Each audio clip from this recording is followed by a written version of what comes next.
নীলফামারী কিশোরগঞ্জে নিখোঁজের 2 দিন পর ঘরের মেঝের নিচ থেকে বৃদ্ধার মরদেহ উদ্ধার। আসসালামু আলাইকুম। এমকে টেলিভিশনের নিয়মিত সংবাদে আপনাদের স্বাগত জানাচ্ছি আমি শারমিন মিনা। এতক্ষণ শুনছিলেন সংবাদ শিরোনাম, এখন ডেস্ক থেকে বিস্তারিত। নীলফামারী কিশোরগঞ্জ উপজেলায় নিখোঁজ হওয়ার 2 দিন পর ঘরের মেঝের নিচ থেকে মারুফা বেগম নামে এক বৃদ্ধার মরদেহ উদ্ধার করেছে পুলিশ। বুধবার গভীর রাতে উপজেলার বড়ভিটা ইউনিয়নের উত্তর বড়ভিটা ময়দানপাড়া এলাকা থেকে মরদেহটি উদ্ধার করা হয়। নিহত মারুফা বেগম ওই এলাকার মৃত আশরাফ আলীর স্ত্রী। পরিবার ও পুলিশ সূত্রে জানা যায়, গত সোমবার থেকে মারুফা বেগম নিখোঁজ ছিলেন।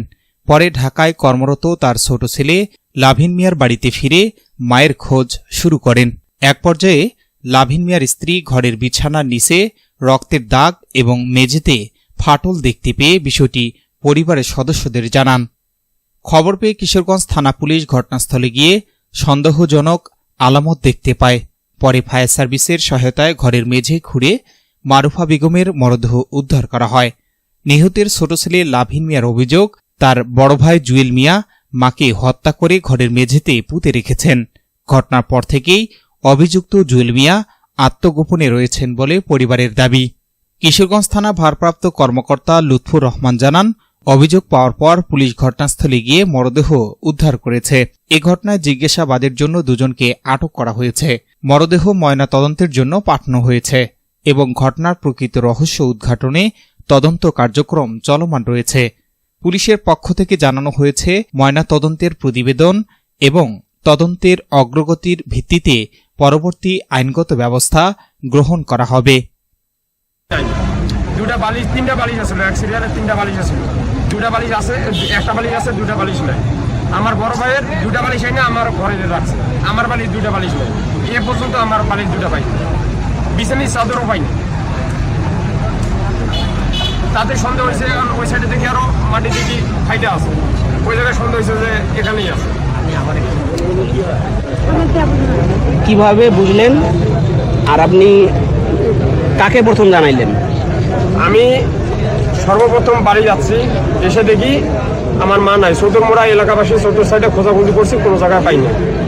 পরে বাড়ি আসছি, এসে আমার বউ প্রথমে আসে নাই, আমি একা আসছি। এসে দেখি নাই, মা নাই।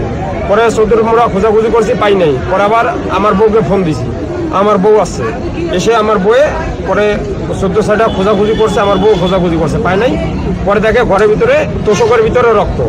আমার মাকে খোঁজাখুঁজি করছেন আপনি? যে আমি আজকে আসছি। আজকে কোথা থেকে আসছেন আপনি? আমি আর শ্বশুর বাড়ি। শ্বশুর বাড়ি কোথায়? দুন্দিবাড়ি। দুন্দিবাড়ি, আচ্ছা বলেন। আচ্ছা বলেন তো।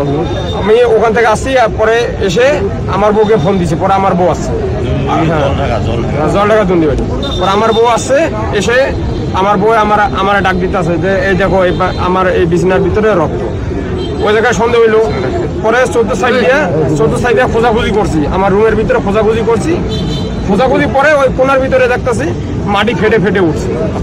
ওই জায়গায় আমার সন্দেহ হলো যে এখানেই আছে। সাইড দিয়ে এত সুন্দরভাবে লেবা রাখছে, লেপসে লেবা ওই জায়গায় রাখছে। আমার যত সম্ভব ওখানেই আছে আমার মা। আচ্ছা, বাড়ি থেকে কে ছিল? বাড়িতে আমার বড় ভাই আর আমার মা ছিল।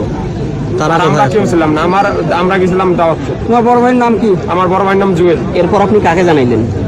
এরপরে গ্রামবাসী সবাইকে জানাইছি। জানানোর পরে মেম্বার চেয়ারম্যানকে জানাইছি। জানানোর পরে থানায় গেছি আমি। আচ্ছা, আপনার বড় ভাই জুয়েল এখন কোথায়? এখন জানি না স্যার। আচ্ছা, তার সাথে আপনার মায়ের কোনো শত্রুতা? শত্রুতা ঈদের আগে ওই আমার ভাবি ওদেরকে নিয়ে একটু ঝগড়া হয়েছিল। ওই আমার বড় ভাই কয় আমার মায়ের জন্য আমার ভাবি আসে না আমাদের বাড়িতে।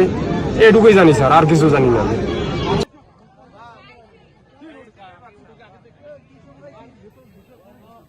S Rahman, news desk, MK television.